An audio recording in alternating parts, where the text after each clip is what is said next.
कैसी चल रही है हम सभी लोगों की तैयारी? क्या संडे मॉर्निंग है इसलिए सर लेट उठे सो रहे हैं? ऐसा तो कोई नहीं है जो सो रहा था, बिकॉज एम्स का पेपर सर पे है। If you are an AIIMS aspirant तो सोना तो इस वक्त बिल्कुल मना है माय डियर। सोना इस वक्त तो बिल्कुल मना है my dear. Suppositories are solids और सेमी सॉलिड्स। एक्चुअली मोस्टली उन्हें क्लासिफाई किया जाता है in the semi solid parts, क्योंकि अगर आप बात करें सपोजिटरीज की तो वो कोको बटर या ग्लिसरोजेलेटिन बेस से बनती है ना। बट वो जब आप इंसर्ट करते हैं तब वो सॉलिड होती है and it liquefies, so it can be classified under both solids as well as semi solids. Rectal के थ्रू अगर आप कोई चीज देते हो तो वो सपोजिटरी होता है, वजाइना के थ्रू अगर आप कोई देते हो तो वो पेसरीज होता है, एंड अगर आप बोगीज की बात कर लो तो वो यूरेथ्रा के थ्रू दिए जाते हैं, तो वो यूरेथ्रा के थ्रू दिए जाते हैं। यस, क्या हम सब तैयार हैं? Are we all good to go and full on ready? Are we ready and good to go? Any doubts anyone? Anybody having any doubts? Yes, no? Good morning to all of you. Very good morning. शुभ सकाल आप सभी को. Very good morning to all of you. Today we are going to start with pharmaceutics. Okay, so we have now the upcoming 6 lectures for you will be pharmacology, endocrine pharmacology, central nervous system, cancer pharmacology, microbials. Okay, cancer, microbials, endocrine, the next 3 pharmacology lectures, and the next 3 pharmaceutics lecture, rheology, micromenetics, prescription, solubility, pre-formulation, and all the dosage forms, tablet, capsules, and all. So the upcoming 6 sessions, which is day 22 to day 28, are very very important. दिन 21 से लेकर दिन 28 तक बहुत ज़्यादा ज़रूरी lectures हैं, तो आप सभी ने जुड़ते रहना है हम सभी के साथ। इन 28 दिन में आई होप आप लोगों की नैया पार लग सकती है, and I hope that everybody, सभी लोग मेरे साथ जुड़े होंगे फार्मास्यूटिकल टेक्नोलॉजी एंड इंजीनियरिंग के लिए। आज हम फार्मास्यूटिकल टेक्नोलॉजी और इंजीनियरिंग करने वाले हैं, and I hope that everybody is with me. I hope everybody is with me. Yes or no? Yes or no? Do we have high energy in the morning? या सभी थके हुए हैं? क्या हमारी एनर्जी हाई है और आर वी टायर्ड? चलिए आगे बढ़ते चलेंगे. The first and the foremost is the size reduction. तो जब हम बात करते हैं फार्म इंजीनियरिंग की, यहाँ पे सारे यूनिट ऑपरेशंस होते हैं. कौन से unit operations? What are the different unit operations that we will be talking about? Size reduction, size separation,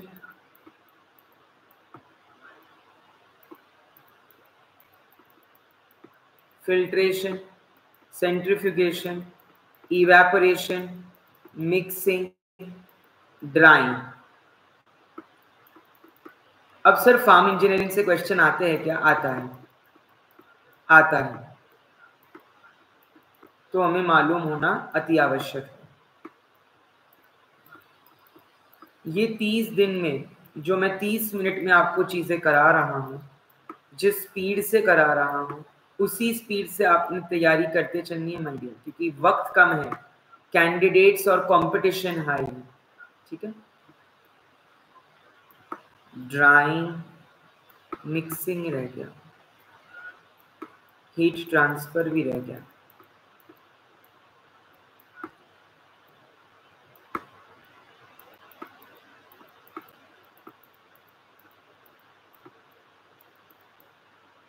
flow of fluids, ये आपकी यूनिट ऑपरेशंस का पूरा संगम है. Mixing, drying, evaporation, filtration, size reduction, size separation, centrifugation, heat transfer and flow of fluids. ये सारे आपके unit operations के पार्ट होते हैं। These are all parts of your unit operations. अब सर हमें एग्जैक्टली पढ़ना क्या है फार्मास्यूटिकल इंजीनियरिंग में? तो जब मैं बात करता हूँ फार्म इंजीनियरिंग की, आपने तैयारी करनी है my dear with respect to your application के कौन सा इक्विपमेंट थर्मोलेबाइल के लिए है, कौन सा इक्विपमेंट हीट सेंसिटिव के लिए है ना, कौन से इक्विपमेंट का क्या प्रिंसिपल है, जैसे कि impact, attrition, crushing, sharing, okay, किसका क्या एक मैकेनिज्म है। सो मोस्टली क्वेश्चंस आपके प्रिंसिपल पे आएंगे कि कौन सा इक्विपमेंट कौन से प्रिंसिपल पे बेस्ड है, एप्लीकेशन पे आएंगे या तो लॉज पे, जैसे कि यहाँ पे लॉज है आपका, यहाँ पे जो आपका Kick's law, Bond's law, Rittinger's law, ये लॉज है। यस, देन आपके पास अगर मैं बात करूं लॉज के अलावा फिल्ट्रेशन में भी लॉज है, डार्सी, कोजेनिक आमिन, नमस्ते हितेश, डार्सी, कोजेनिक आमिन and Hagen Poiseuille. So laws, principle, mechanisms, इन पे प्रश्न जरूर पूछे जाते हैं, तो आपने तगड़ी तैयारी कर लेनी है इन सभी टॉपिक्स की, आप लोगों ने तगड़ी तैयारी कर लेनी है इन टॉपिक्स की। साइज रिडक्शन में वी हैव किक्स लॉ, जिसमें most important is the diameter. Kicks law में डायामीटर, बॉन्ड्स लॉ में न्यू क्रैक लेंथ। आपको बस ये कीवर्ड्स याद रखना है जो मैं लिख रहा हूं। एंड रिटिंगर्स में new surface area, new diameter, new crack length and new surface area, ये सभी के सभी कीवर्ड्स होते हैं इन लॉ को आइडेंटिफाई करने के लिए। जैसे कि अगर आपको एक स्टेटमेंट है, उसमें आपको क्रैक लेंथ दिखा तो वो तुरंत ही बॉन्ड्स लॉ हो जाएगा, सरफेस एरिया कहीं दिखा तो वो रिटिंगर्स लॉ हो जाएगा, डायमीटर दिखा तो वो किक्स लॉ हो जाएगा। जितना ज्यादा सरफेस एरिया उतना ज्यादा जल्दी डिसोल्यूशन, उतनी कम आपकी पार्टिकल की साइज, इसलिए हम पार्टिकल साइज को रिड्यूस करते हैं। साइज रिडक्शन का दूसरा नाम होता है कम्युन्यूशन और पल्वराइजेशन, कम्युन्यूशन और pulverisation.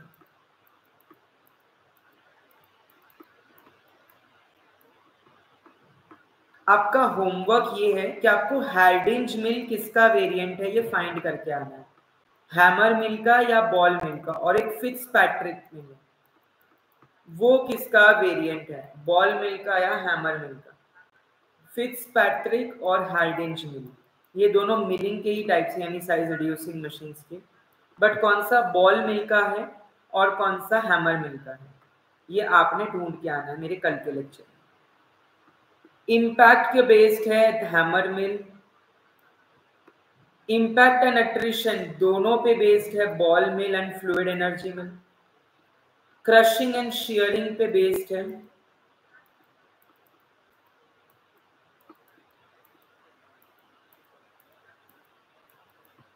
edge runner mill and end runner mill. Very good. Hardinge mill is a variant of ball mill, while Fitzpatrick mill is a variant of hammer mill. Yes or no? Hitesh वो definitely explain करता my dear, लेकिन अभी अगर मैं आपको बात करते चलूं, कॉन्सेप्ट समझने का वक्त नहीं है आपके पास, ठीक है? जितना टाइम है आपको बस अब चीजें याद रखनी पड़ेगी। मैं कभी बच्चों को नहीं कहता कि रट्टा मारो, मगअप करो, बट हाँ अब ये ऐसा वक्त है कि आपने रट्टा मारना पड़ेगा, आपने मगअप करना पड़ेगा, कैसे भी एग्जाम में उल्टी करके आ जाओ, फिर उसके कॉन्सेप्ट में समझाते रहूंगा, चिंता नहीं करनी। बट फिलहाल अगर मैं समझाने बैठूं इम्पैक्ट क्या होता है, बॉल मिल में वो मॉडरेट स्पीड पे कैसे अट्रेशन हो रहा है, तो वो बहुत मुश्किल हो जाएगा। लेक्चर में चीजें जो मैंने प्लान करी है वो खत्म नहीं हो पाएगी मेरे लिए। साइज रिडक्शन में यूज और जेट मिल जो होता है वो फ्लूइड एनर्जी मिल होता है, उसकी इतनी अच्छी माइक्रोनाइजेशन कैपेबिलिटी होती है, 1 to 10 माइक्रोमीटर तक की वो रिड्यूस कर देता है। क्रिस्टलाइन एंड ब्रिटल सब्सटेंस के लिए हैमर मिल, सॉफ्ट मटेरियल्स के लिए कटर मिल। जितनी भी ये मिलिंग टेक्निक है ये आपको होना चाहिए। यस और नो? जितने भी ये मीनिंग है आपको सभी पता होने चाहिए, बहुत जरूरी है। बिकॉज देखिए साइज रिडक्शन, मैंने जितने भी यूनिट ऑपरेशन उससे प्रिंसिपल, एप्लीकेशन और लॉज, इसके अलावा कुछ भी नहीं है जो वो पूछेंगे। तो आपने बस ये पढ़ते चलना है, प्रिंसिपल, एप्लीकेशन और लॉज, बस उसी के एस्पेक्ट से, बस वो एस्पेक्ट से बढ़ते जाना है। यस और no? Are we clear till here? I completely understand sir, but attrition का मीनिंग बता दो बस। ओके, अट्रिशन मतलब कि सपोज ये दो चीजें हैं, मैं जब उनको आपस में रब करता हूँ, रगड़ता हूँ, तो रगड़ने से वो छोटे छोटे छोटे छोटे पार्टिकल में कन्वर्ट हो जाएंगे, रगड़ना, रबिंग। सो एक फ्रिक्शन के साथ उसको, यस वेरी गुड विश्वा, एक फ्रिक्शन के साथ उसको रब करना इज अट्रीशन, रगड़ना। अगला है साइज सेपरेशन। अब इसमें सीव नंबर आपको याद रखना है क्या होता है। सीव नंबर, पार्टिकल साइज, कोर्स कौन सी होती है, मॉडरेटली कोर्स कौन सी होती है, मॉडरेटली फाइन कौन सी होती है, फाइन कौन सी होती है, और वेरी फाइन कौन सी होती है।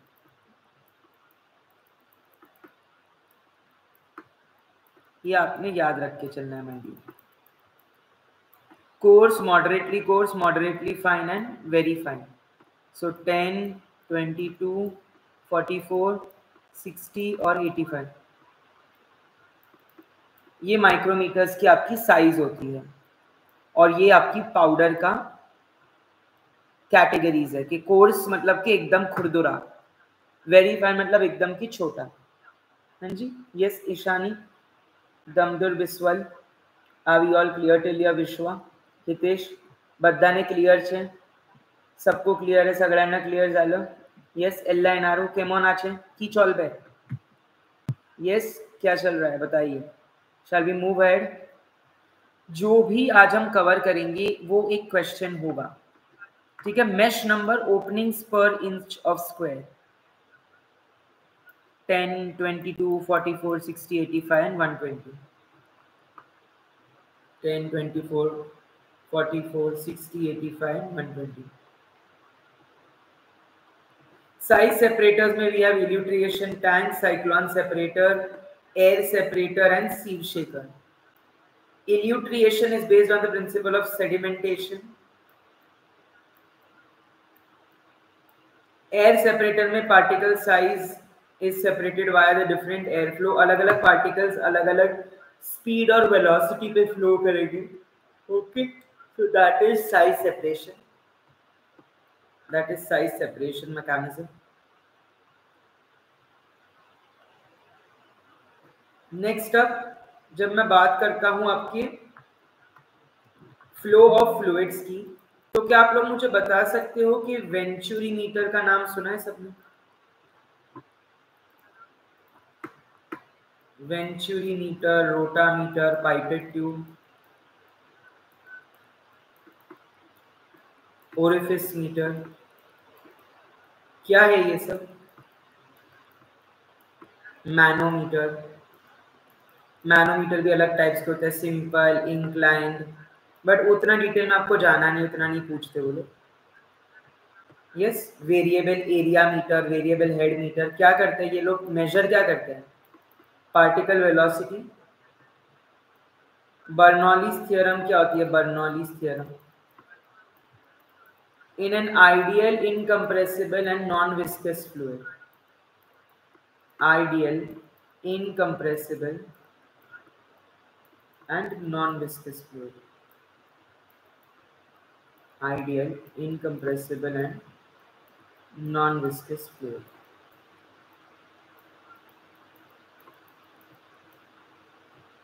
और बर्नौलीज थ्योरम में आपके रेनॉल्ड्स नंबर भी एसोसिएटेड है, which is a ratio of inertial forces to viscous forces. The ratio of inertial forces to viscous forces.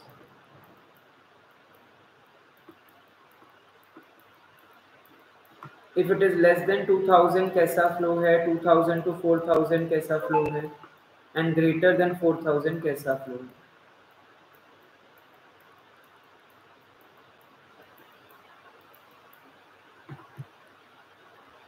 You must know this. You must know this. Yes or no? Yes or no?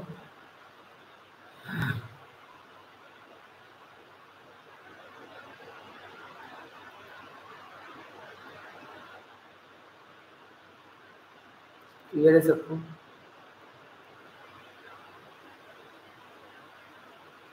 हाँ या ना? बताते चलेंगे।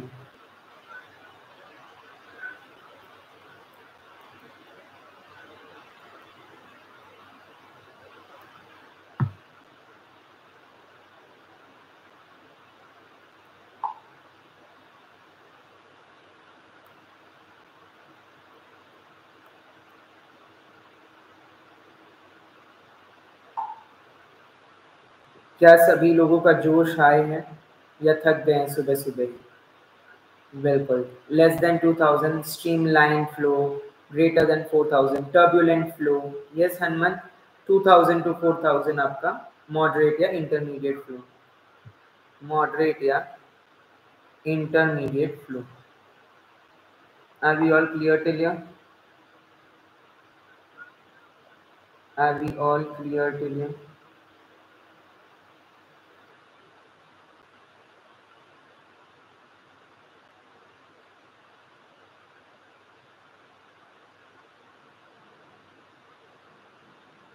चलिए आगे बढ़ेंगे।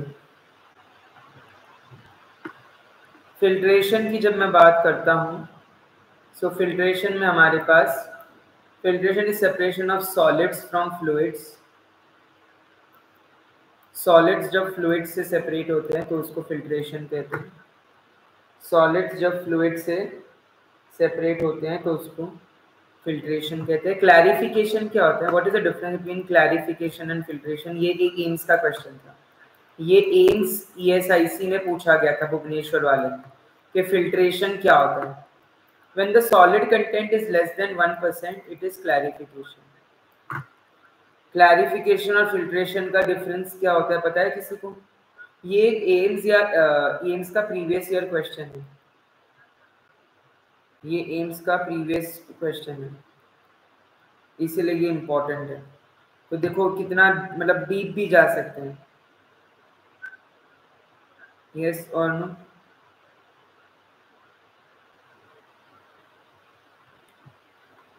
Vacuum filters, gravity filters, pressure filters, centrifugal filters और membrane filters.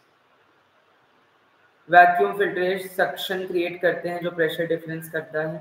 Pressure filter में आप एक दूसरा एक्सटर्नल फ्लूइड डालते हो जो प्रेशर देते हो। जैसे मैं एक एक्सटर्नल फ्लूइड हूँ आप पर जो प्रेशर डाल रहा है कि पढ़ो। Yes, clarification is very dilute. Centrifugal में एक सेंट्रीफ्यूगल फोर्स आता है, acceleration due to gravity. Membrane filters तो आपको सबको पता है, स्टरलाइजेशन में भी यूज करते हो as a filtration sterilization, correct?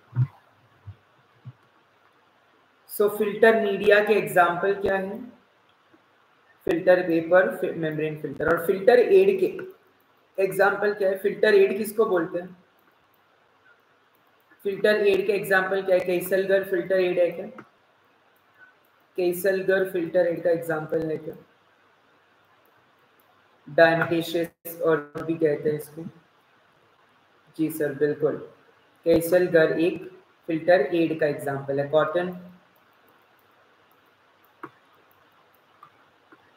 Equipments, बकनर्स funnel आपके वैक्यूम फिल्ट्रेशन में काम आता है। कार्ट्रिज फिल्टर आपके रिप्लेसेबल मेम्ब्रेन फिल्टर्स होते हैं जिसमें जैसे प्रिंटर होता है, प्रिंटर में कार्ट्रिज बदलते हो ना। यस, किसलगर का दूसरा नाम होता है डायमेटिशियस। और बिल्कुल बहुत बढ़िया। नेक्स्ट है सेंट्रीफ्यूगेशन, जिसमें वी हैव सेंट्रीफ्यूगल फोर्स जिसकी मदद से आपका पैलेट बन जाता है ना। सपोज ये एपेंडॉर्फ है, एक सेंट्रीफ्यूगल ट्यूब को एपेंडॉर्फ कहते हैं। तो यहाँ पे आपका जो सॉलिड है वो प्रेसिपिटेटेड हो जाता है, एक पैलेट बना देता है। और ऊपर आपका सुपरनेटेंट होता है या लिक्विड। ऊपर आपका सुपरनेटेंट होता है या लिक्विड होता है और नीचे आपका पैलेट्स होते हैं। ओके, सेंट्रीफ्यूगेशन के टाइप्स बता सकते हो मुझे? Non perforated centrifugal and perforated centrifugation के टाइप्स।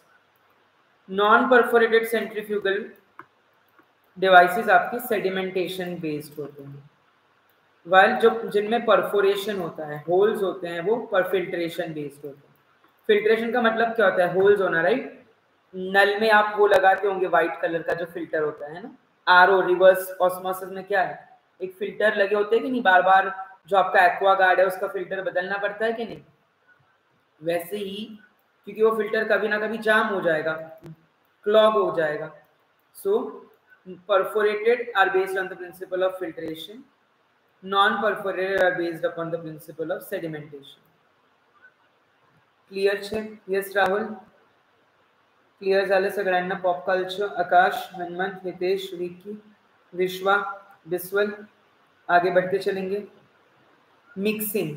मिक्सिंग का मतलब होता है यूनिफॉर्म डिस्ट्रीब्यूशन ऑफ टू और more substance to form a homogeneous product, homogeneous product. So mixing आपकी रिवर्सिबल मिक्सिंग होती है और इरिवर्सिबल मिक्सिंग होती है। तो कोई मुझे बता सकता है रिवर्सिबल मिक्सिंग को पॉजिटिव मिक्सिंग कहते हैं या नेगेटिव मिक्सिंग कहते हैं, और इरिवर्सिबल को पॉजिटिव मिक्सिंग कहते हैं या नेगेटिव मिक्सिंग कहते हैं? ये भी क्वेश्चन आ सकता है, ये भी क्वेश्चन आ सकता है, ये भी क्वेश्चन आ सकता है। यस और नो, यस और नो।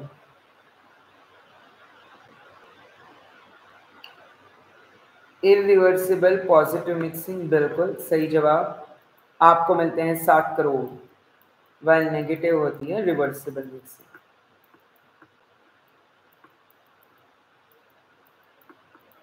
सभी ने चाय पी ली, ब्रेकफास्ट कर लिया, नहा धो लिया?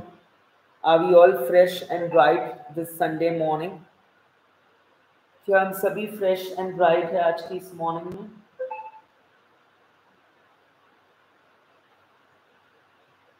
आगे बढ़ेंगे? क्या मैं आगे बढ़ सकता हूँ? चलिए, बहुत बढ़िया।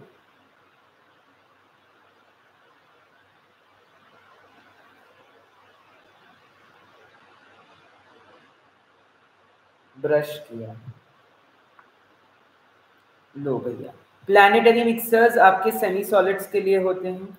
Double cone blender, ribbon blender, twin shell blender, tumbler blender, ये सारे आपके सॉलिड्स के लिए होते हैं।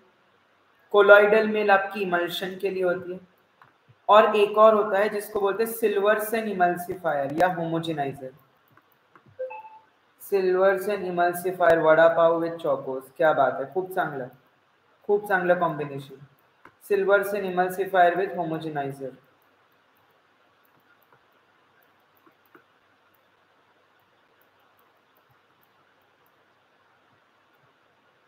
ये होते हैं आपका इमल्शन। यस और नो?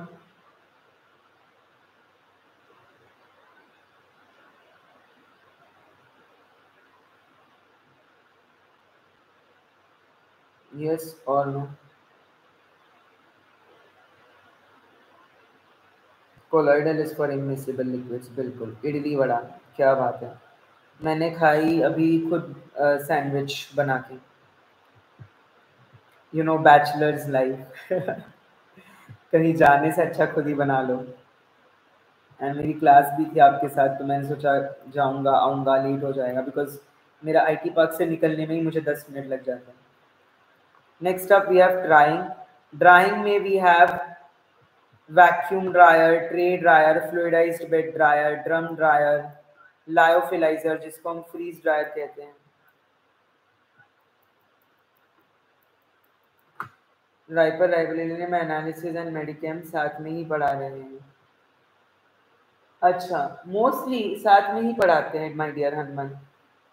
एनालिसिस और मेडिकेम के जैसे कुछ टॉपिक्स है, क्रोमेटोग्राफी, स्पेक्ट्रोस्कोपी, टाइट्रेशंस, है ना, ये सारे इकट्ठा ही चाहते हैं। मेडिकेम आइडियली अलग होना चाहिए with respect to peptide synthesis, chemistry synthesis, या फिर अगर कॉम्बिनेटोरियल केमिस्ट्री हो गई, ये सब टॉपिक्स मेडिकेम के अलग होते हैं। Mannitol is a freeze drying, yes, mannitol is used in the freeze drying. Why? Glycerol का क्या रोल होता है? Glycerol is a cryoprotectant. Glycerol एक क्रायोप्रोटेक्टेंट होता है, फ्रीजिंग से प्रोटेक्ट कर देता है। Glycerol is a cryoprotectant while mannitol is used in freeze drying। CIF की लैब अलग है, ओके ओके। ड्राइंग की जब मैं बात करता हूँ तो ड्राइंग रेट कर्व होता है, जिसमें constant rate period, first falling rate period, second falling rate period, ऐसे रेट पीरियड्स होते हैं। आपको डेफिनेशन होमवर्क ये है कि इक्विलिब्रियम मॉइस्चर कंटेंट का डेफिनेशन फाइंड करके आना है और बाउंड एंड अनबाउंड वाटर के बीच का डिफरेंस फाइंड करके आना है। बाउंड वाटर क्या होता है और अनबाउंड वाटर क्या होता है? बाउंड वाटर क्या होता है और अनबाउंड वाटर क्या होता है? इक्विलिब्रियम मॉइस्चर कंटेंट, ये एक ऐसा फेज है जहाँ ड्राइंग रुक जाती है, तो ये क्या होता है इसका आपका ढूंढ के आना। Next up evaporators. Evaporators are removal of solvent from a solution by boiling. Is a removal of solvent from a solution by boiling. It uses the latent heat of vaporization.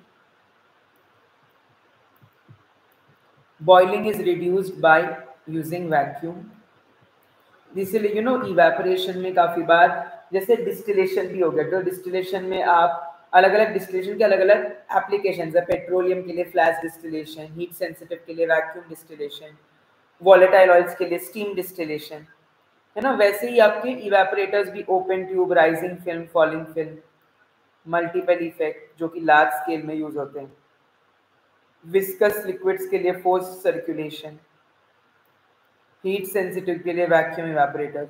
तो application, principles and the laws, ये आपने तीनों पढ़ के चलने हैं हमारे, ये आपने तीनों पढ़ के चलने हैं हमारे। यस और नो पढ़ के चलेंगे सभी लोग मेरे साथ?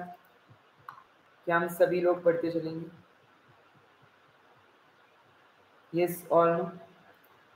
अब नेक्स्ट अगर मैं बात करता हूं हमारे डिस्टिलेशन की, तो बताइए सर कितने टॉपिक्स पढ़ने पड़ेंगे? देखिए, अगर एग्जाम क्रैक करनी है तो ये सवाल नहीं होना चाहिए कि कितने क्रैक करने पड़े, कितने पढ़ने पड़ेंगे। एग्जाम क्रैक करनी है तो जितने भी टॉपिक्स हम पढ़ा रहे हैं, मैं बता रहा हूँ इन 30 दिनों में, वो तो पढ़ने ही पड़ेंगे मिनिमम। ठीक है, बाकी आपकी मर्जी, आपका डेडिकेशन, आपका मोटिवेशन। स्टीम डिस्टिलेशन जो कि वो आपके वॉलेटाइल ऑयल्स के लिए होता है। डिफरेंशियल डिस्टिलेशन जिसको सिंपल डिस्टिलेशन भी कहते हैं, डिफरेंशियल डिस्टिलेशन जिसको सिंपल डिस्टिलेशन भी कहते हैं। फ्रैक्शनल डिस्टिलेशन जिसको रेक्टिफिकेशन भी कहते हैं।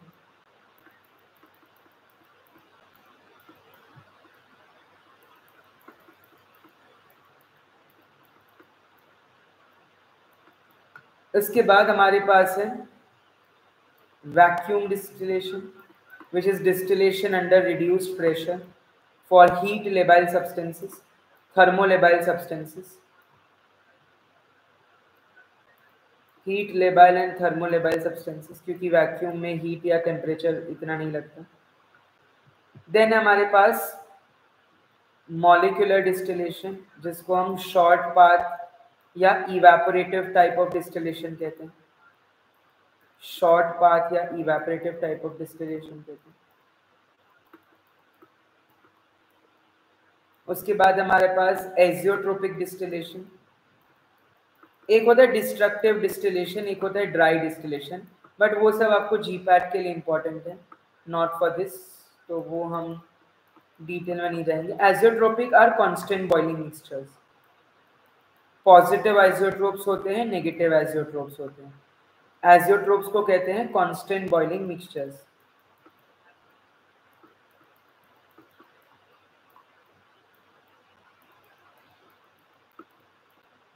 कांस्टेंट बॉइलिंग मिक्सचर, यस और नो?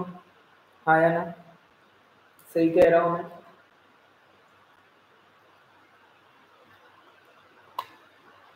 सब मेरे साथ है ना? कोई सो तो नहीं रहा? कोई सो तो नहीं रहा?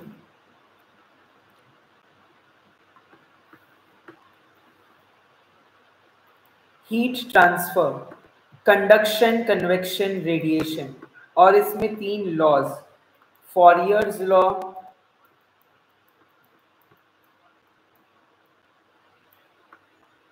देन उसके बाद आपका आ जाता है Stefan Boltzmann law,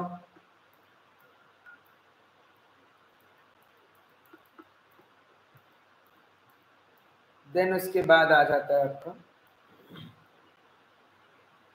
Stephen's law, Fourier's law and Kirchhoff's law, जो कि परफेक्टली ब्लैक बॉडी। ये 3 लॉज आपको मालूम होने चाहिए हीट ट्रांसफर से। Conduction, heat via solid contact, convection, heat via with actual movement, यहाँ पे विदाउट एक्चुअल मूवमेंट होता है, यहाँ पे कन्वेक्शन में एक्चुअल मूवमेंट किया जाता है, रेडिएशन में थ्रू इलेक्ट्रोमैग्नेटिक रेज। तो अलग अलग हीट ट्रांसफर के एक्सचेंजर्स और इंटरचेंजर्स होते हैं, शेल एंड ट्यूब वगैरह, बट वो आपको नहीं पढ़ना, वो नहीं आता एग्जाम में, तो वो आप छोड़ सकते हैं, वो आप छोड़ सकते हैं। What are the factors affecting heat transfer? Surface area, temperature gradient, जितना ज़्यादा टेम्परेचर ग्रेडियंट उतना ज़्यादा हीट ट्रांसफर, जितना ज़्यादा सरफेस एरिया उतना बेटर हीट एक्सचेंज, जितना ज़्यादा थिकनेस उतना कम हीट एक्सचेंज, जितनी हाई वेलोसिटी उतना अच्छा कन्वेक्टिव ट्रांसपोर्ट। स्पीड की मैं बात करूँ तो radiation is the fastest, convection followed by that and then followed by conduction. Yes और नो?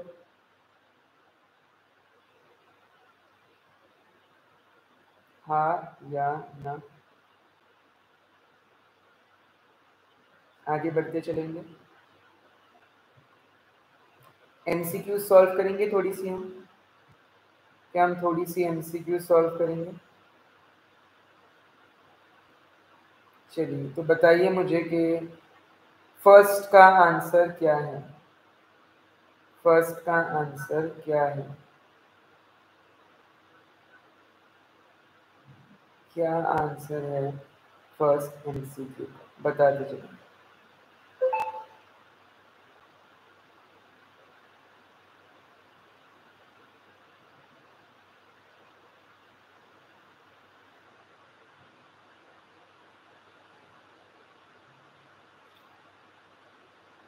रिटिंगर्स फाइन ग्राइंडिंग के लिए बिल्कुल सी इज द राइट आंसर। इसमें न्यू सरफेस एरिया देखते हैं तो पता चल जाता है कि सरफेस एरिया कंपेयर करके, बॉन्ड्स लॉ में क्रैक लेंथ देते तो उतना अच्छे से पता नहीं चल पाता, किक्स लॉ में आप न्यू डायमीटर देखते हो, उससे भी पता चल जाता है, but most applicable for fine पूछता है तो for that it is Rittinger's law. Which equipment is suited for micronization of powders? ये मिल जो है 1 to 10 माइक्रोमीटर तक का पाउडर को पल्वराइज कर सकती है, इसको फ्लूइड एनर्जी मिल भी कहते हैं या अल्ट्रा फाइन ग्राइंडर भी कहते हैं।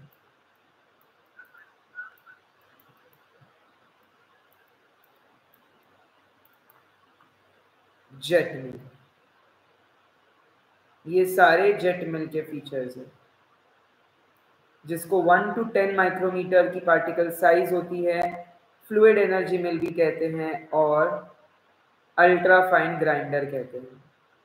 हैमर नहीं, हैमर मिल तो आपका माइक्रोनाइजेशन के लिए सबसे बेस्ट सूटेड है, एकदम छोटी पार्टिकल साइज करनी है तो जेट मिल होती है ना। क्यों गलत कर दिया हम लोगों ने माय डियर? साइज सेपरेशन किससे करते हैं? सॉक्सिलेशन से, सॉक्सिलेशन से तो एक्सट्रैक्शन करते हैं। परकोलेटर सर, परकोलेटर से हम करते हैं परकोलेशन, जो कि अगेन एक्सट्रैक्शन का ही एक प्रोसेस है। डिस्टिलेशन सर, डिस्टिलेशन में तो हम कंडेंसेड लिक्विड को कलेक्ट करते हैं। साइक्लोन सेपरेटर से हम साइज सेपरेट करते हैं, elutriation, cyclone separator. In which filtration liquid is passed under high pressure through a semi-permeable membrane? कौन बताएगा? Gravity filter, vacuum filter, ultra filtration या लीफ फिल्टर? ऐसा कौन सा फिल्टर है जिसमें एक सेमी परमिएबल मेम्ब्रेन लगा होता है और हाई प्रेशर में करते हैं? तो वो होता है आपका अल्ट्रा फिल्ट्रेशन। बिल्कुल सही जवाब, बहुत बढ़िया, बहुत ही बढ़िया माय डियर।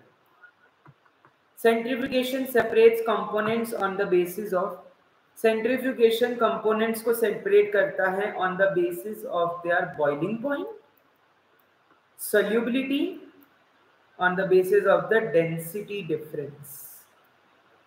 बिल्कुल option number D. Particle size, centrifugation particle size के बेसिस पे सेपरेट करता है या डेंसिटी के? एक्चुअली आंसर दोनों हो सकते हैं। बिल्कुल बिल्कुल, मैं वही कहने जा रहा था। कौन है ये? डैनियल। क्योंकि पार्टिकल साइज भी सेपरेट हो सकती है, बट उसके लिए आपको हाइफेनेटेड सेंट्रीफ्यूगल डिवाइस लगती है, तो इसका आंसर सी एंड डी दोनों हो सकता है। ओके, सी एंड डी दोनों हो सकता है। Yes, both can be done. बिल्कुल, particle size as well as density, which is commonly used for large volumes pharmaceutical solutions. Plate and frame filter, cartridge filter. Cartridge filter मैंने कहा membrane filter होते हैं जो बार बार आपको चेंज करने पड़ते हैं। एज फिल्टर में कम कैपेसिटी है, लार्ज वॉल्यूम पूछा है, तो उसके लिए हमारा plate and frame filter. Plate and frame filter. Do you all enjoyed these 21 days? क्या आप अगले वाले 9 दिन के लिए तैयार हैं? 30 दिन का जो वादा था वो मैं जरूर पूरा करूंगा। क्या आने वाले 9 दिन के लिए हम तैयार हैं?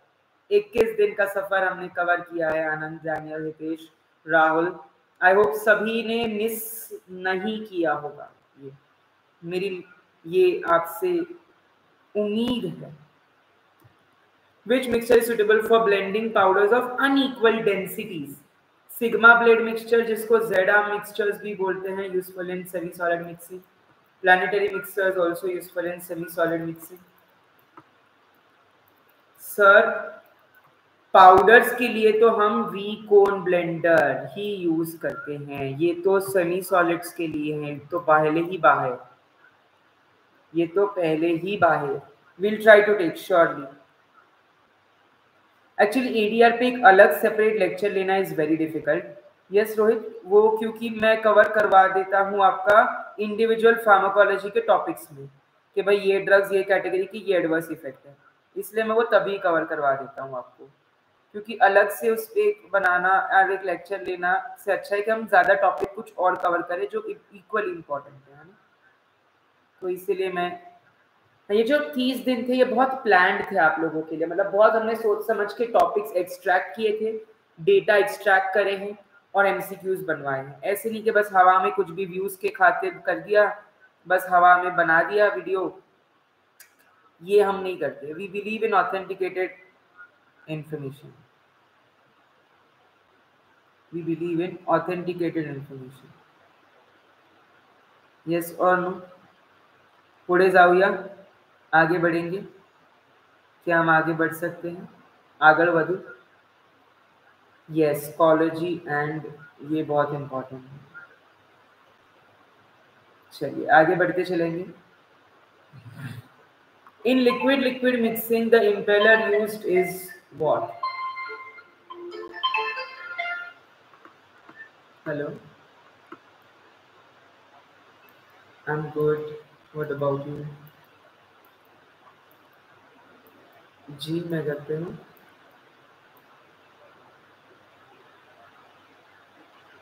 हाँ जी हाँ जी, श्योर श्योर श्योर, मैं आ जाता हूँ मुझे। हाँ जी sure, okay. Yes, liquid liquid mixing impeller is typically used as propellers, propeller, impeller, paddles, ये तीनों के तीनों यूज होते हैं आपके लिक्विड लिक्विड मिक्सिंग में। Which is the best for thermolabile drugs, यानी ऐसे ड्रग्स जो हीट नहीं दे सकते। तो obviously sir tunnel dryer no sir, tray dryer no sir, spray dryer no sir, freeze dryer, lyophilisation या फ्रीज ड्राइंग की साइकिल चलाते हैं, pre treatment, pre freezing, primary drying, secondary drawing.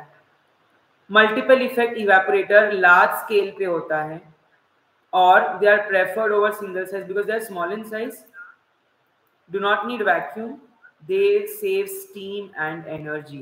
आप ऐसे सीरीज में ना लगा देते हो उसको कनेक्ट करके इस तरीके से। इस तरीके से आप उसको सीरीज में मल्टीपल इफेक्ट इवेपोरेटर्स को लगा देते हो, तो ये आपके इवेपोरेटर्स और ये सीरीज के थ्रू पाइप में कनेक्टेड है। ओके, सो यही होता है आपके multiple effect evaporators. Conduction is a mode of heat transferring, so conduction आपका टैबलेट कंप्रेशन डाइस के लिए होता है। Which method is suitable for separating volatile oils from plant material? तो volatile oil के लिए हम steam distillation यूज करते हैं। याद रखिएगा, volatile substances के लिए steam distillation सबसे ज्यादा यूज किया जाता है। Crystallization is used for, crystallization mostly जो है आपका यूज किया जाता है प्योरिफिकेशन के लिए। Swanson Walker's crystallization, Oslo crystallizer, बहुत सारे crystallizers के टाइप्स हैं। और ये जो है ना क्रिस्टलाइजेशन की थियरी है, Miers theory of super saturation and Ostwald's theory, Ostwald theory and Mier theory, बस एक बार इस पे झलक नजर फरमाना। No, this will not be provided in any groups. Which operation helps in recovery active ingredients? So, जब आपको recovery करनी होती है तब आप एक्सट्रैक्शन करते हो, extract, recover. Which dryer uses atomization of liquids into hot air for drying? Atomization आपका fluidized bed dryer में होता है या spray dryer में होता है? Fluidized bed dryer में होता है या spray dryer में होता है? Fluidized में तो fluidization stage में आता है। Spray dryer में आप spray करते हो, छोटे छोटे नोजल के through you atomize, spray. Okay, so answer C is the correct option. अगर आपको जुड़ना है, आप हमारे साथ कोर्स में जुड़ सकते हैं इस नंबर पे कांटेक्ट करके, व्हाट्सएप वगैरह। डेफिनेटली बहुत ही अच्छा कोर्स है, लाइव रिकॉर्डेड लेक्चर्स, नोट्स, हर एक चीज़ मिल जाती है और कम टाइम में, अभी 10-15 दिन में क्विकली रिवाइज करना है तो एक आपने ज़रूर जुड़ते रहना है हमारे साथ डेली 30 दिन तक। आज रात के 10 बजे भी जुड़िएगा, आज रात के 10 बजे मैं कराऊंगा एंडोक्राइन, और दोपहर को 2 बजे भी मेरा एक लाइव है, दोपहर को 2 बजे मेरे दूसरे चैनल पे लाइव होगा वो पयाम best pharmacy tips and tricks, जो कि अब 45 मिनट निकल गए। हाँ बिल्कुल, देखिए पता, मुझे भी नहीं पता चलता कि कैसे ऐसे वक्त बीत जाता है, क्योंकि आप पढ़ाई इतनी तगड़ी करते हो, आंसर इतने क्विक देते हो कि भैया वक्त बहता है, फ्लो ऑफ टाइम होता है, फ्लो ऑफ फ्लूइड के साथ, है ना। फ्लूइड स्टैटिक नहीं होता, फ्लूइड डायनामिक्स होता है। चलिए, so wishing you good luck, all the best. दोपहर को 2 बजे ड्रग इंस्पेक्टर और आरआरबी का होगा, ठीक है। सो ऐसे ही पढ़ते रहो, मुस्कुराते रहो, मचाते रहो। All the best to all of you, bye bye, have a good day.